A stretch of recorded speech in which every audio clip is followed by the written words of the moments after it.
David Muir, ABC's World News Tonight, America's most watched newscast. Now streaming same day with all the breaking news of the day on Disney Plus. Most watched, most trusted. Now on Disney Plus every night.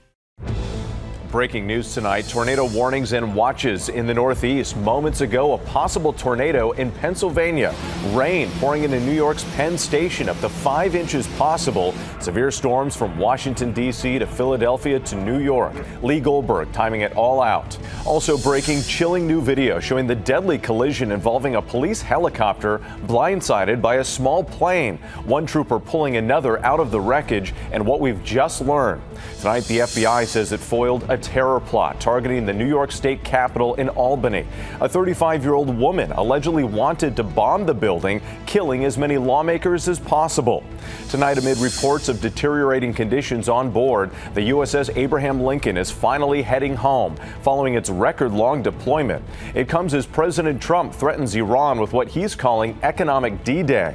The bombshell decision rocking the UK, Prince Harry and Meghan Markle making their surprise return. What's behind their sudden move? Developing tonight, the DEA joining the investigation into the sudden death of actress Hayden Panettiere. New details on the suspect seen wearing a chilling mask, stalking men and women in the Northeast. Who's behind the mask and what authorities are saying tonight? The FBI searching the home of disgraced former Democratic Congressman Eric Swalwell, seizing his electronic devices. Disturbing video allegedly showing a mailman attacking a peacock. 2 fishermen rescued after spending 5 days adrift in a large cooler. And America Strong tonight, the 5-year-old dog falling 120 feet down the side of a cliff and the daring rescue to save him. From ABC News World Headquarters in New York, this is World News Tonight with David Muir. Good evening, I'm Wade Johnson in for David tonight. We begin with breaking news. Tornado warnings and watches across the Northeast at this hour. Moments ago, a possible tornado reported in Columbia, Pennsylvania. Here in New York City, rain pouring into a very busy Penn Station. And heavy rain coming down in the Baltimore area, snarling the commute home. We're tracking severe storms throughout the region, tornado and flood watches from Washington, D.C. to Philadelphia to New York. Hundreds of flights already canceled. ABC's senior meteorologist Lee Goldberg leads us off with the images coming in. Tonight, powerful storms targeting the I-95 corridor from D.C. to New York to Philly. Rain pouring into Penn Station. This funnel cloud spotted churning outside Lancaster, Pennsylvania. Our Philly station, WPVI, tracking tornado warnings over Atlantic City and Dover, Delaware, late today. You want to get into the lowest levels of your home and also the interior sections of your homes. This massive waterspout looming over Lake Erie in Sandusky, Ohio. Overnight, powerful heat fueled microbursts in the Florida Panhandle. And in Alabama, this sunroom destroyed by a burst of rain and wind. The storms targeting the I-95 corridor after pummeling the Midwest yet again. Our Alex Perez in Gary, Indiana, where families have been without electricity or running water for nearly 10 days. There are still downed trees and power lines across Gary and northwest Indiana. The utility company doesn't anticipate being able to fully restore power until Tuesday, a full 2 weeks since the storms hit. Power crews trying to repair months' worth of damage in just weeks. So let's get right to Lee Goldberg to time this all out. Lee, these dangerous storms are moving in right now.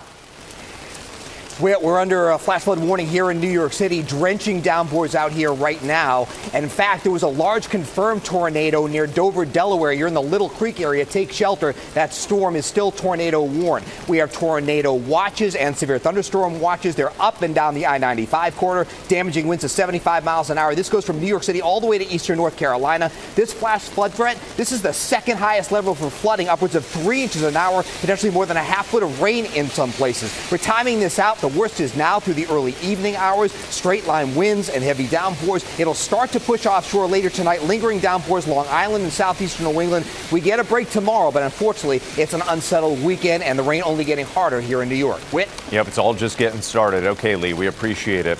Also breaking tonight, chilling new video showing the deadly midair crash involving a state police helicopter and a small plane near Harrisburg, Pennsylvania. The helicopter seen hovering just 10 feet above the ground. The plane appears appearing to slam into it from behind. The plane's pilot killed a trooper and colonel inside the helicopter, both injured. Here's ABC's Aaron Katursky. Tonight's startling new video shows the moment a small plane crashed mid-air with a Pennsylvania State Police helicopter, killing the plane's pilot and injuring 2 state troopers. The plane suddenly veering right off the runway during landing, blindsiding the helicopter as it hovered just feet off the ground. The pilots would not have been able to even see that airplane approaching them. That plane shearing off the helicopter's rotor blades and tail before breaking apart. It was a very violent crash. That plane was cut into a lot of pieces. One trooper managed to pull his bloodied colleague out of the wreckage. The collision Wednesday happened during a state police training exercise at the Carlisle Airport near Harrisburg. The Cessna came in straight and level, suddenly increased its pitch, severe nose up, did a left turn, leveled off again, and then flew into the back of the helicopter. Tonight, authorities identifying the plane's pilot as Paul Sokolowski, a respected emergency room doctor who became a flight instructor in February. Incredibly, Whit, the 2 state troopers aboard the helicopter walked away with relatively minor injuries. Witnesses said the plane pilot was conducting some maintenance on the aircraft before the fatal flight, and investigators tonight, Whit, are working to determine whether that had anything to do with the crash. Whit. Truly incredible video. Okay, Aaron, thank you. We move on now to the FBI saying it's foiled an alarming terror plot targeting the New York State Capitol building in Albany. A 35-year-old woman allegedly pledging allegiance to ISIS. Authorities say she was seen buying bomb-making materials from a hardware store. Here's ABC's Chief Justice correspondent, Pierre Thomas. The FBI says the woman in this photograph was conducting surveillance on the state capitol in Albany, New York, as part of a plan to bomb the building and kill as many state senators as she could. The allegations in this complaint are deeply disturbing. Jessica Bowie is charged with providing material support to ISIS, allegedly seen here at Home Depot buying items for a bomb, including a large bin of nails, electrical tape, and batteries. And the FBI claims she conducted surveillance on the Capitol at least 5 times, allegedly seen here with her cell phone. They say this is the DoorDash bag she allegedly told informants she planned to use to smuggle a bomb inside the Capitol. FBI officials say they became aware of Bowie after she was active on social media, allegedly posting increasingly radical comments. They say on May 28th, Bowie allegedly swore allegiance to the leader of ISIS, becoming a member. Then the FBI set up a sting where at least 3 undercover informants posing as Islamic radicals say they made contact with Bowie. She allegedly discussed executing the plot, including what would happen if she encountered police. She requested a gun she intended to use on any law enforcement officer who tried to stop her. When Bowie was arrested yesterday, authorities claimed that she had that gun and a bomb she did not know was fake. Whit. All right, Pierre Thomas for us tonight. Next year, President Trump escalating the pressure on Iran, threatening what he calls economic D-Day and vowing economic warfare on an unprecedented scale. The warning coming as the USS Abraham Lincoln heads home from its record deployment. Here's ABC's Rachel Scott. Tonight, after 272 days at sea, the 5,000 sailors and Marines on the USS Lincoln are finally heading home. As the war dragged on, conditions on board deteriorating. Sailors' family members telling the Military Times at least 2 sailors tried to jump overboard. President Trump has dismissed concerns. Has the deployment gone on too long? No. Not nearly long enough. The war now about to enter month 7. The president threatening economic D-Day, demanding that allies cut off business with Iran. This is going to be the greatest coordinated economic isolation in the history of the world.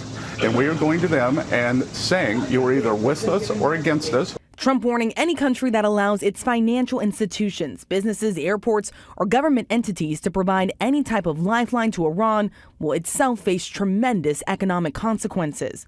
No word yet on how any of this would work or whether the president is ready to punish Iran's top trading partner, China. Tonight, Vice President J.D. Vance saying the war with Iran is now in a new phase. This is a delicate dance because we apply economic pressure to them. They're going to try to apply economic pressure to us. And amid all this uncertainty, oil prices are rising. Gas now averaging about $4.10 a gallon. And over on Wall Street, the markets are reeling. The Dow plunging more than 700 points. Rachel Scott at the White House, thank you. Tonight, sources telling ABC News the FBI has searched the home of former Democratic Congressman Eric Swalwell, agents seizing his electronic devices. ABC's Perry Russom joins us now. So, Perry, what more are you learning on this? Yeah, with sources tell ABC News, former Congressman Eric Swalwell was served a warrant by federal agents Saturday night at San Francisco International Airport. They seized his laptop and his iPhone. The next day, agents searched his home in Washington, D.C. The California Democrat, once a rising star, resigned in disgrace amid accusations of sexual misconduct. Sources tell ABC News the criminal investigation centers around allegations of sexual assault. Swalwell has denied ever assaulting anybody. All right, Perry Russom with those new details. Thank you. We move on now to the bombshell decision rocking the UK. Prince Harry and Meghan Markle revealing their surprise return to Britain, but with no plans to resume their royal duties. And tonight there is no shortage of reaction to their decision. ABC's chief international correspondent James Longman in London tonight.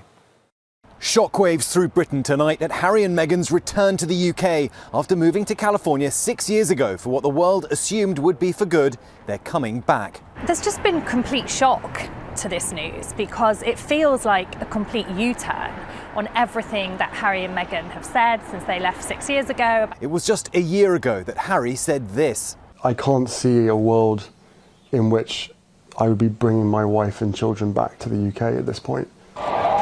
2 years after the wedding, their fairy tale turned into a nightmare. The British press hounding the couple.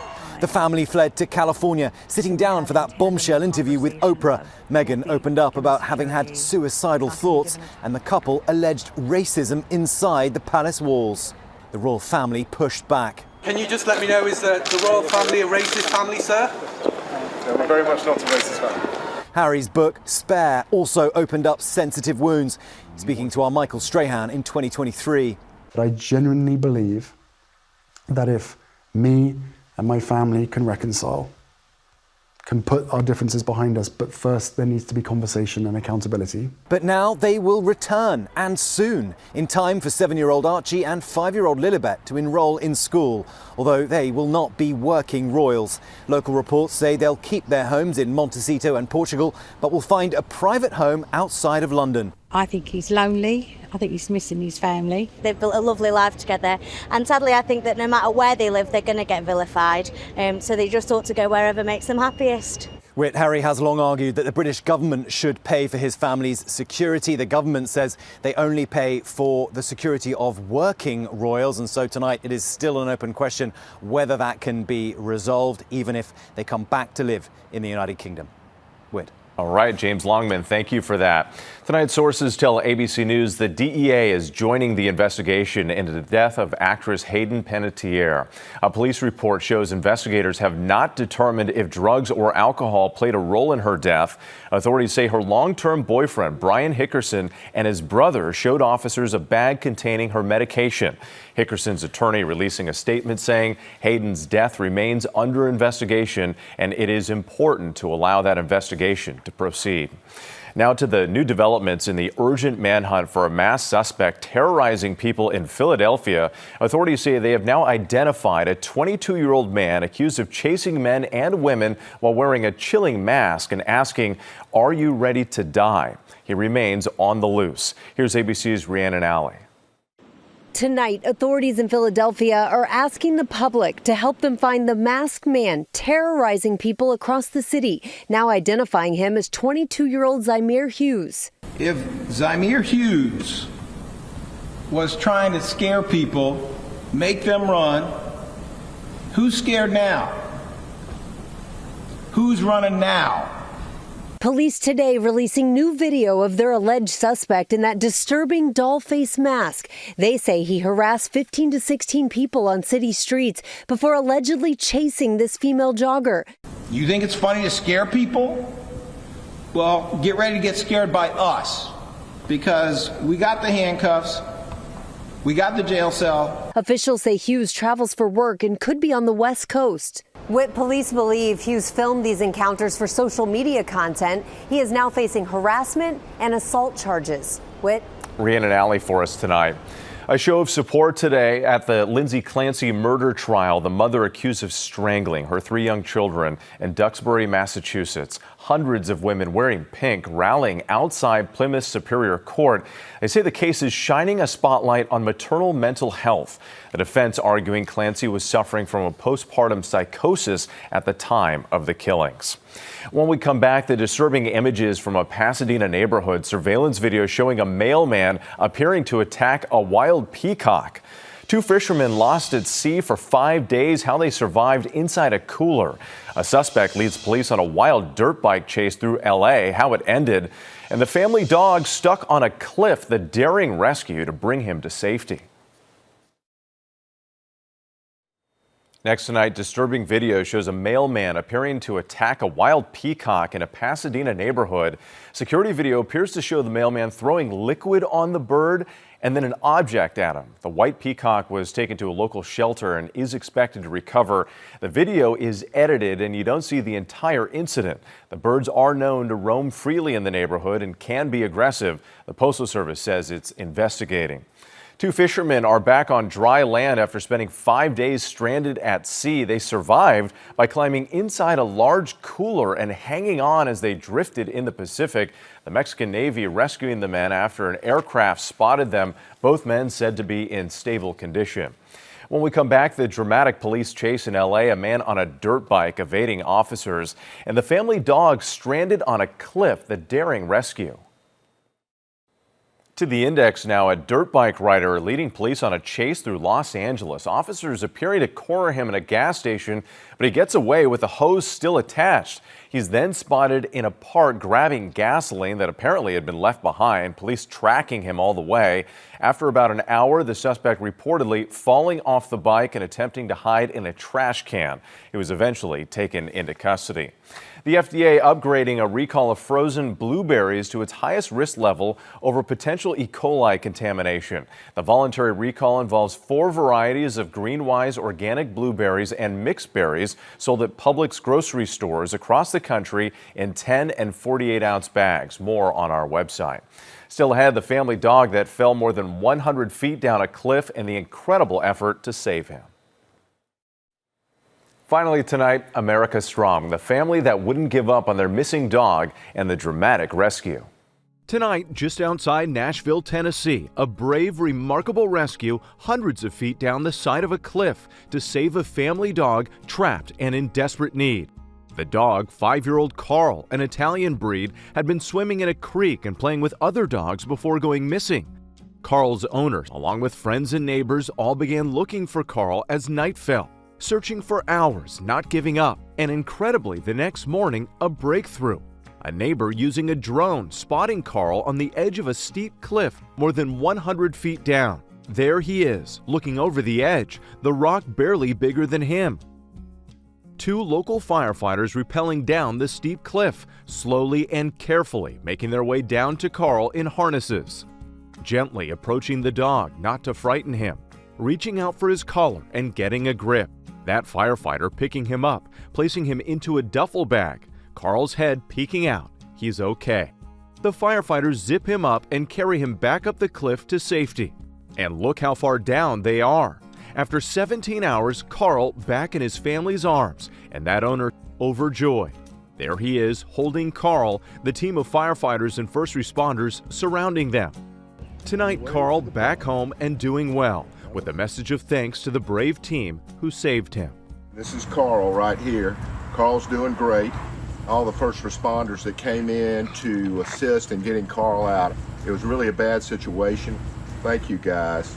Amazing what those rescuers can do. Thanks so much for watching tonight. I'm Wade Johnson in New York. Have a great night.